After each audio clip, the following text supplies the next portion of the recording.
But listen, it was no laughing matter. It was no joking matter, right? Nothing my parents, my coaches, my teachers, nobody in life had taught me anything that was going to prepare me for the world that I was about to enter. I remember them waking me up at 3 o'clock in the morning and saying, it's time, pack your stuff. There was no warning.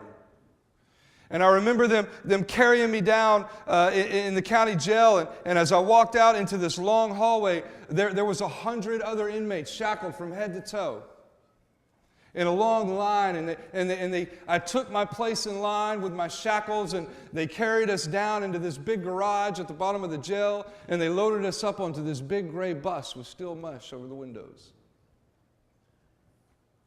And as we drove off into the night, you could have heard a pin drop on that bus.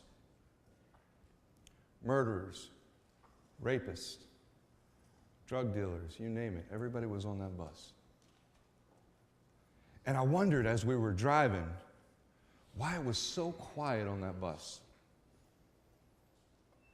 And I began to think to myself, maybe it's the lost hopes, the lost dreams, the bad choices that has everybody so quiet. Or maybe like me, they were waiting to find out what was waiting on the other end of that bus ride.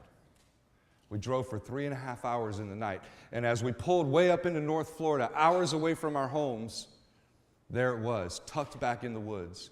Razor wires so thick on two 20-foot fences that you couldn't even see what was on the other side of the fence. And as we unloaded the bus, you could hear the yells and you could hear the screams, the guys welcoming us to our new home. And I began to prepare myself mentally for what was about to happen on the other side of that fence.